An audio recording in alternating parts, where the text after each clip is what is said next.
Good evening, Full Circle family. This is Nona with Nona Black TV. Thank you for watching, coming in. Let's get started. We're going to go through some political topics, some things that are going on and happening in our country. I hope that you all are well. We're going to get right into it. Of course, we're going to focus on the main issue at hand that will be affecting Americans. The new speaker, Mike Johnson, he's about to start running out of time to get a deal before it will cause a shutdown. So he supposedly sent over a laddered resolution, partial CR, with some other phasing in of with two other deadlines. One is considered to be January 19th, and the other one February. Two additional deadlines to fund certain things or not fund certain things.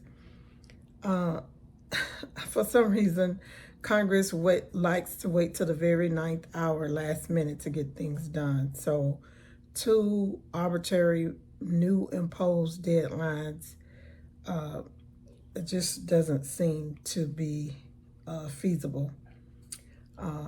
They're saying that some of his own caucus is rejecting the proposal, so that means he will have to have Democrats sign on as well. With everything that is going on in the United States as well, wanting to make sure we keep the economy running, make sure that, our military veterans and military personnel are taken care of, to make sure, prescription drug costs continue to stay low, working on getting the gas down low. That the last thing we need to do is have a shutdown, but depending on what the Republican side come up, because they have control of the House. So at some point, he has to understand that whatever he gets through the House has to pass through the Senate, has to be signed by President Biden. So whilst he's working on proposals, he needs to get with Minority Leader Jeffries to come up with an agreement for something that can be passed, can be signed. With the thing for the deadlines, and I think one of his representatives, I was trying to see the gentleman's name, Representative Chip Roy of Texas, announced that he would be against the proposal that Mike Johnson put up. He's saying it's almost the same as having a continuing resolution passed. So the deadline is November 17th. My understanding is that the Senate was also working on another proposal thing to try to get through. If they pass it through the Senate, send it to the House, then they're just going to need enough votes to pass it in a majority and then send it to President Biden to sign. So I'm not sure if that proposal is going to work, or if the new speaker, Johnson, will come up with another proposal between now and the 17th. I pray you do, and that we don't have a shutdown, so it won't affect all of the many families that it would hurt. Another topic is the Democrat made great advances in Ohio, Kentucky, Virginia. Believe it's the Democratic governor of Kentucky was reelected. Virginia was able to take control of their state senate, so now they have ruling majority, and that's important. Ohio affirmed they wanted to continue to have the right to make their own choice about their bodies, women's bodies, and between them and their doctor. It's encouraging though in Virginia, because this is how laws get passed. They have control of the Senate. I think there is still a Republican, maybe governor over in Virginia, but bodes well that, you know, maybe the next time they can get a Democratic governor. But now the Republican governor is going to have to work with the Senate, the Democratic controlled Senate, because they have the majority. So they won't be able to push through bills that will be contrary to the Democratic platform. You're going to have to make some negotiations.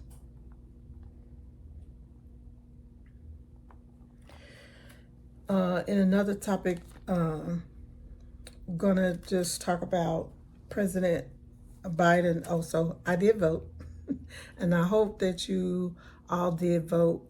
It was just a mayor's vote for my local area, for me, but other places around had other things to vote for. So make sure that you're staying abreast to what's happening in your area, in your county. Each and every year, of course, we know 2024 will be coming up on the presidential, not picking a president again, but there'll be other things on the ballot. So make sure you find out ahead of time so you can know the issues, you can know the candidates, and you can have an informed vote. So we want you to vote. We also want you to be informed when you vote. And make sure you go and make sure your voice is heard. Don't let them take your voice away when not even attempted. So if they're going to try to steal our vote, then we get make them work for it. And then hopefully it will be enough of us to outnumber any of the shenanigans and stuff they do to try to lessen the vote, that we can override that and still get whatever the person who are elected, who would be trying to affirm the values or the things that we would like taken care of in our communities and on.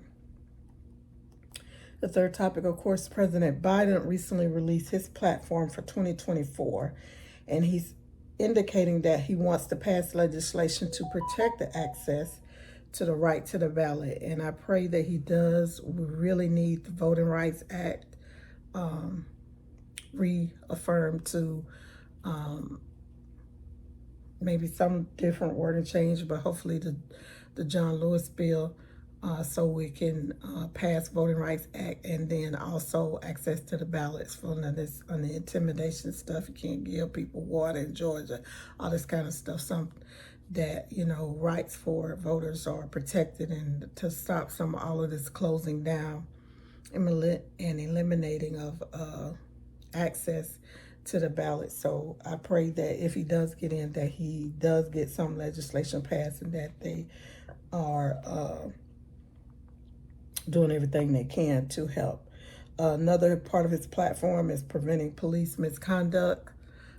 So want to get dealt in the coming year for whatever the platform is going for. Want to be able to get down into the details of what he's actually saying that he will vote for. Is it a national registry, so you can know for someone, a police who may do misconduct. As we know, I will still say the majority of police go out to do their jobs effectively, and you know, keep the community safe and go back home. But there are too many. There's too much, I would say, systemic racism and unequally applied law.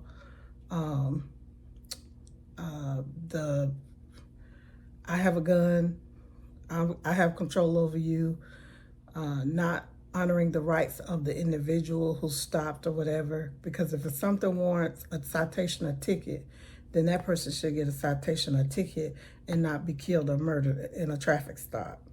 So it's too much of that going on, too much of, you know, in a lot of these cases, there's multiple officers. When they see it going left, when they see something not being right, when they see somebody mistreated, or, you know, abused or even killed, to not stand up and say, this is wrong, don't do that. You know what I'm saying? So it's too much of that going on. There's too much blue wall against protecting what is wrong and evil. And, you know, you have a bag of apples or a bag of oranges or whatever, and then one start rotting. And if you don't do anything, the whole bag can rot. So do want to say that because this also was time to honor our veterans, and a lot of our police are veterans as well. But he wants to we'll see what his platform will be. I do want to delve in the details of that in the future, coming up to the election. He wants to enact legislation to restore Roe v. Wade. If that's possible or not, I'm not sure, with the Supreme Court that we have. But still be something to allow women to have control over their bodies, to say whatever's going on in that cycle that is between them and their doctor, because it's ultimately going to be between them, their God, and their doctor, and whatever decision that they do make. He also wants to restore the ban on assault weapons, and that is much needed. So we are expecting, hoping to, as the new year comes going forward, more elections, we should be hearing more details about their plans and processes. And all that is subject to who's got control of Congress, who has control of the House, who has control of the Senate to get the bill to President Biden's desk to sign if he wins the re-election. And then also Donald Trump is running. So Donald Trump platform for what he wants to do if he's reelected has been pretty blatant. He did around the media, and he was saying that his next administration, he wants to weaponize the Department of Justice. He wants to go after his political enemies. He wants to go after any of those he felt like have caused charges to be charged against him. He wants to implement policies so the military can push his policies and go through. He wants them to do what he wants them to do. And the people in the Justice Department who wouldn't do the things that he wanted them to do when he was in the last time, he wants to get new people who will do exactly what he wants and what he says. He wants to give tax cuts to the wealthy again, as they were in there talking about the debt now. So more tax cuts to the wealthy is not going to help the debt. He also wants to, so if he gets in,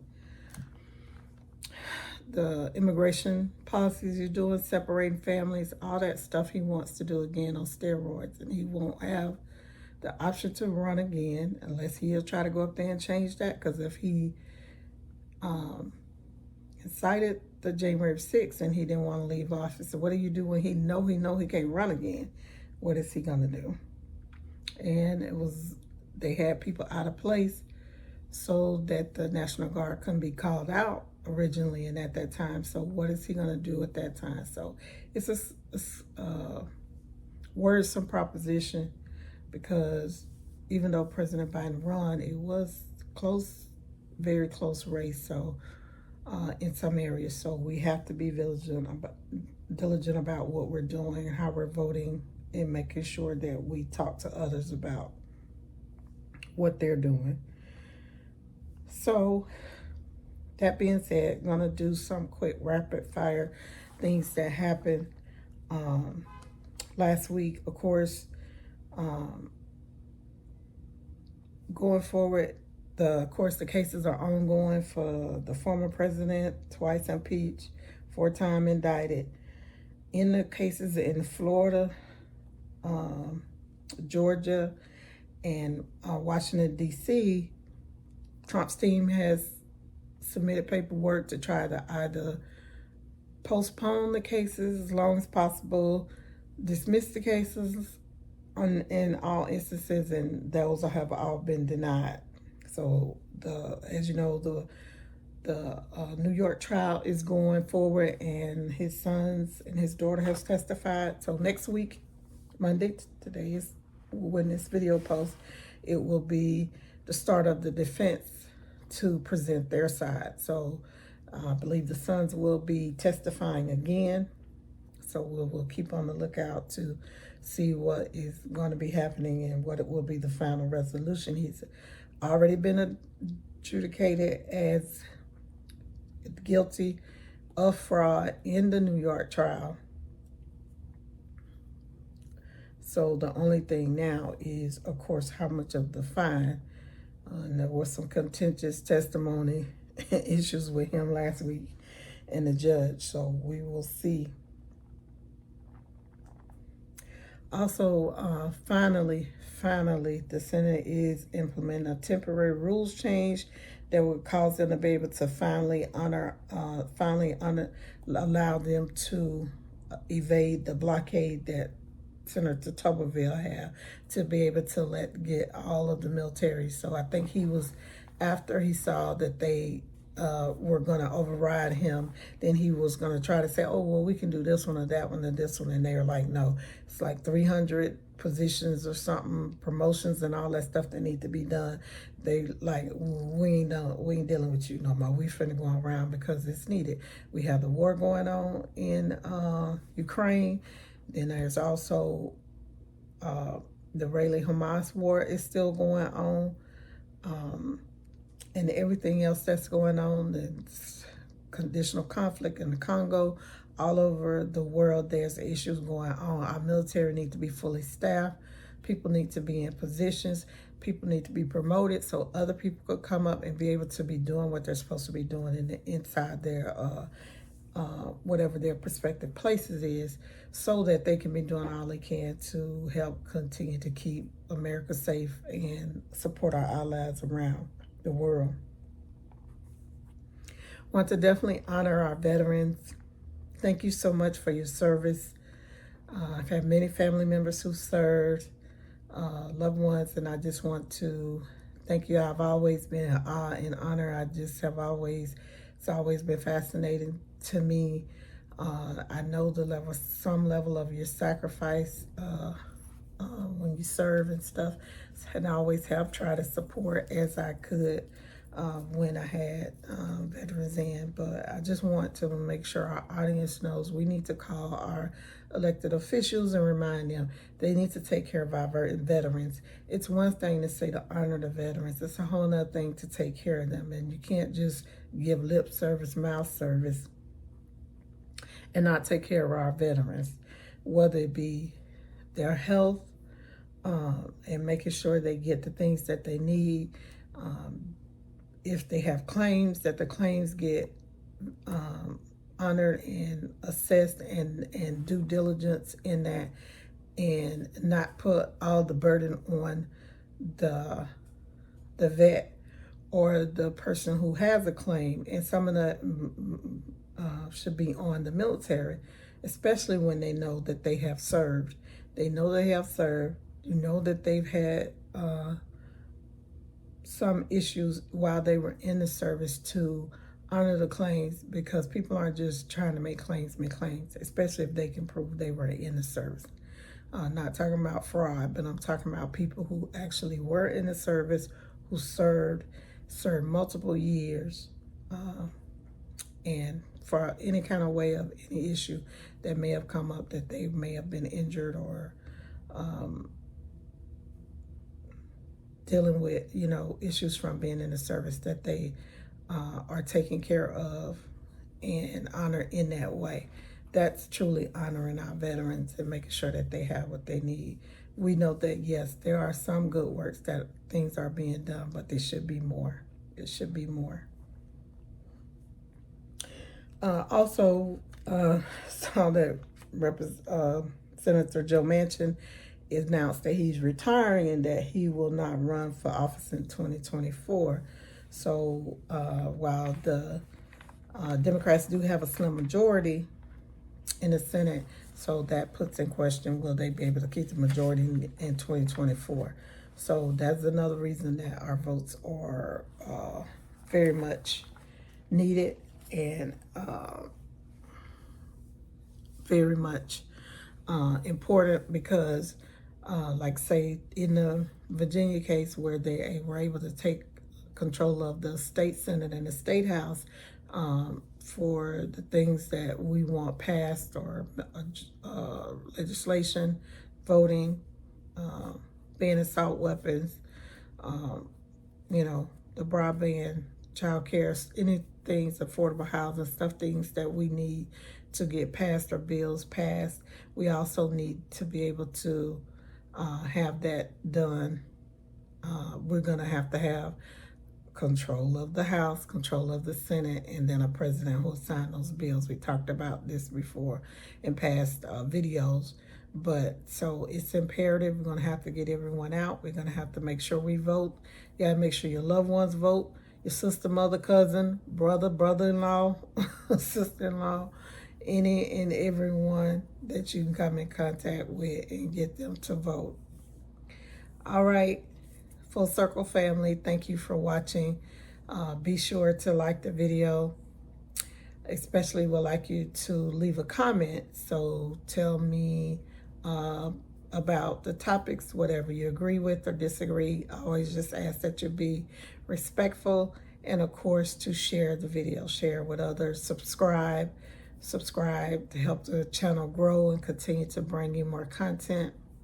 As you know, you always hear me espousing wanting us to vote. I think it's imperative. Our education, voting, continuing to be good stewards, and also serving our community or add great things in our mind. I think it's the least that we should put forth to do. I thank you so much for watching, being a part of the Full Circle family. Of course, as this video ends, I just want to tell you, may the Lord watch between me and thee while we are absent one from another. I want you to be covered and blessed. Until the next time.